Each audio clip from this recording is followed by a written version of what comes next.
Okay, George Floyd deserves better than what he got. That's where I got to get right now. Can you see my notes? All right, let me take one more drink.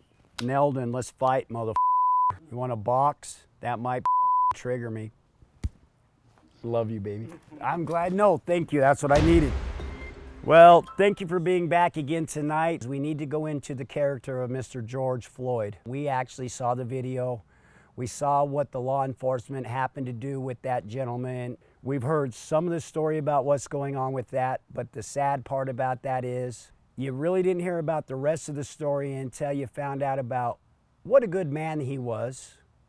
The gentleman actually worked security for a restaurant bar establishment in Minneapolis. He'd been there for 5 years. Also, Mr. George Floyd rented his home from the owner of that establishment. He'd been there for 5 years, all right? No matter what happened in the previous 5 years to him being employed for these people, but for them to step forward, as well as the people around him, co-workers, as well as friends and neighbors came forward and said, everybody loved the man. Now look, we didn't get to talk to everybody, but how many people in your community do you know that co-workers, owner of the establishment he works for, as well as people that he interacts with every day throughout the community? Because if he works at that place as a security gentleman, is he not interacting with the community that comes in and out of that establishment? He's with them every day. And those people even enjoyed him. My point being is, I just think it's a very harsh realm of justice that he happened to occur while he was just a suspect in a white-collar crime. He wasn't even the one that they definitively talked about being the gentleman that committed the crime. Now, if we go back to the crime, seems to me a gentleman that's doing all these things, he's been doing this for 5 years. I don't care previous to those 5 years. If he's been doing this for those 5 years and he has been that person in the community, why would he have to have a forgery in terms of him being who he is? I get it. I've been down and out. I've been in some bad places. We all have. But man, when you're on the right path, why do you want to mess that up over a simple forgery on a Memorial Night weekend when everything's almost over? I mean, come on, man. And it was a convenience store. I don't know any more of the story coming out about that. But after all that came down, and hopefully the police cameras will bring more light to the situation, I believe that the information I retained today, he's already been in the car. They already had him in the police vehicle, and they said he was resisting while he was in the vehicle. All right? Hey, we all can watch Live PD every Friday night. Thank you. How many times you see them once they have a suspect in the vehicle, whether he's trying to kick windows out or not, do they ever let him out because they say he was resisting? And then what we saw in the video was after he was already apprehended in the police vehicle. I just feel that people need to understand this man was a good man. It wasn't just, okay, come on, y'all. This is the point we need to see in just the American fabric that we're weaving together, because us as a society, all of us, whether ethnicity, religion, democratic, parties that really don't mean anything. I don't know, our democracy as we have it now, to where we are supposed to be, you have the Republican Party, you have the Democratic Party, we have the independents as it goes, but we're all woven together in the fabric of this community and this whole country. But it seems like not everybody wants to let everybody mesh into this fabric. And we're seeing that more and more, even in towns like Minneapolis, where you think Minneapolis is Midwestern America, heartland of America, right? in 2020, this shouldn't be happening. But the way our electoral system is set up, the way our political system is set up, and the way we have bipartisanship, and then, oh, of course, you know, they want to act like it's really not. All right, our system was actually set up.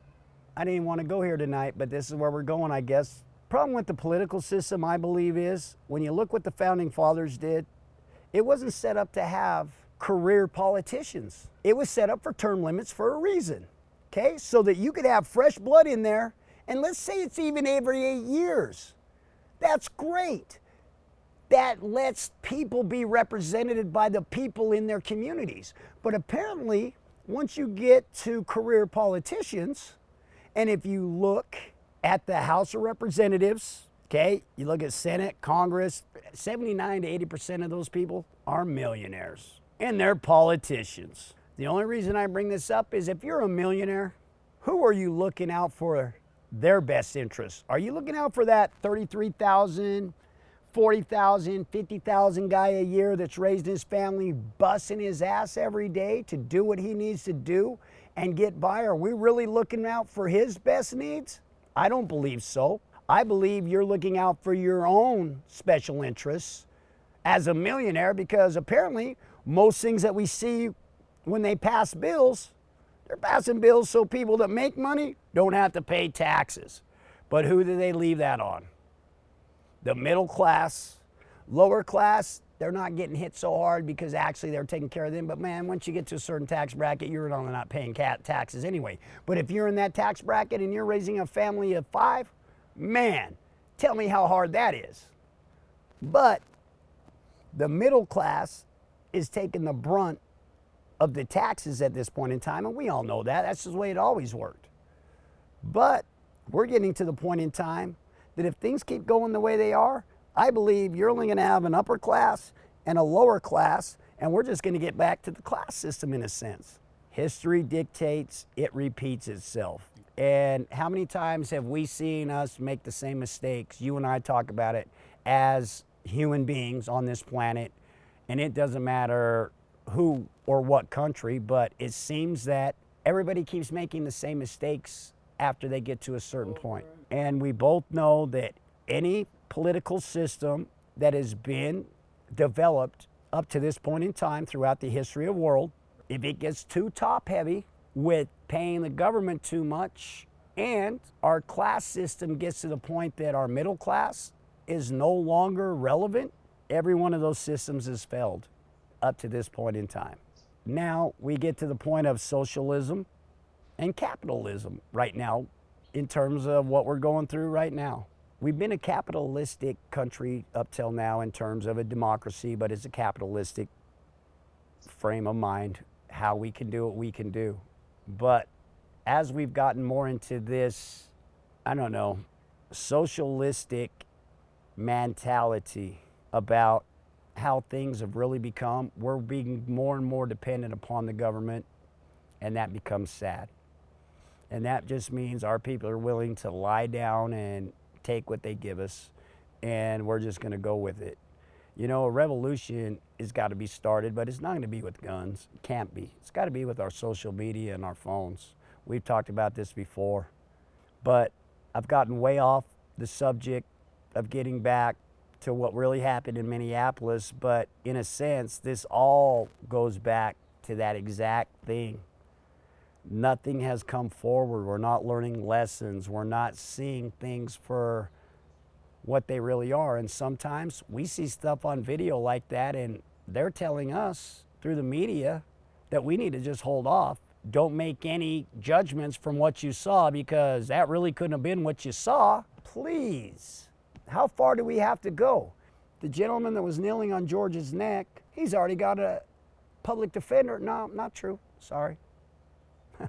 No public defender's taking that case. I apologize. He's already got an attorney ready to take his case and to defend him. To me, ludicrous. But that's how our system works. I'm just flabbergasted that we've gotten to this point in time in 2020. We actually have video evidence now. Because they used to say, eyewitness is the best witness you could ever have. Now you can have a video witness, but they'll have that insubmissible in court because that person that was taking the video, they're going to find something that, oh no, they should have been taking that in the first place. Now, the reason our police have body cams is what? To protect themselves, not the citizen? I thought that the body cam for the police officer was to protect citizens from police abuse.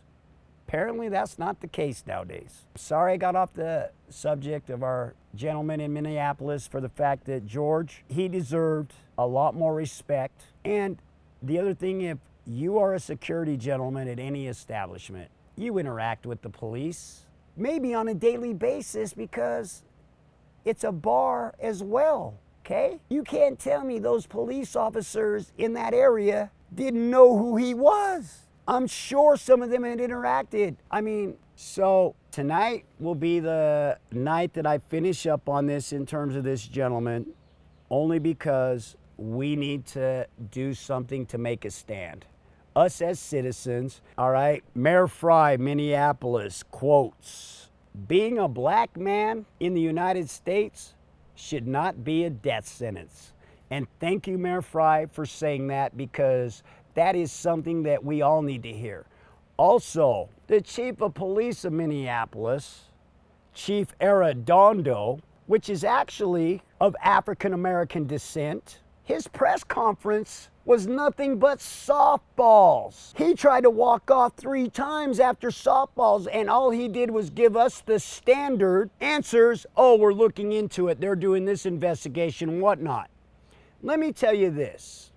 You think that gentleman of that descent thought that he was going to become chief of police to sit by and let his people and the people of his descent be stepped upon and tramped upon? Don't you think that they've been hurt enough, and those people, and once you get to that point that you're the police chief, the color blue was more important to you than your kinship? Somebody that you watched one of your officers in the street take down and basically put him to death, but that blue shirt was more important than where you came from.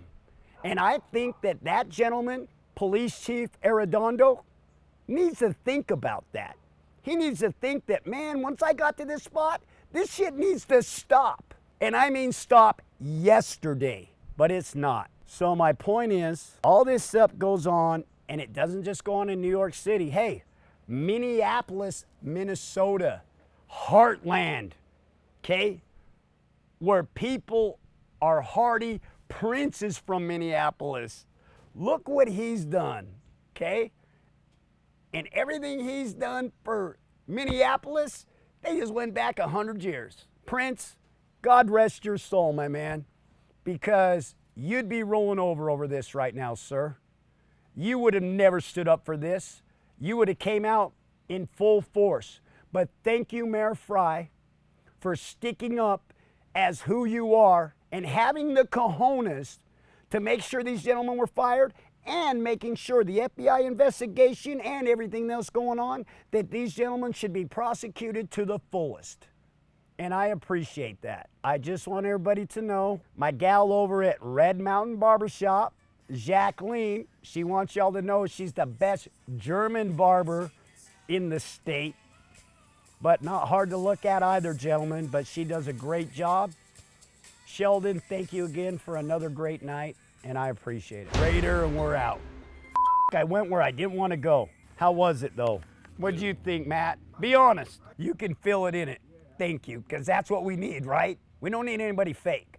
I'm sorry I got off base. Came back around, right? And you can look at the... Thank you, because does that make sense? Dude, I'm talking to you. Do you feel that? Do you feel it through the camera? Because I'm looking at you, right? How do I look in this color? Haircut looks good, because I want it right. Look, I'm not a diva. It's all about aesthetics. Perception is reality. What you see is reality to you. You see a Tide commercial, you think Tide's the best shit you ever f***ing saw. Especially when you see that commercial 100 times in a day and you don't see any game commercials. All you see is Tide. What are you buying when you go to the grocery store? Tide. Thank you. I hate getting off track, but I came right back. How do you like I knew the name Arredondo for the police chief? Thank you. And I pulled that out. I didn't even look at the card. I pulled that. Actually, I didn't even look at this shit after a minute. I couldn't. I love it. Yes! I got it, boys. I can do this. I know I can.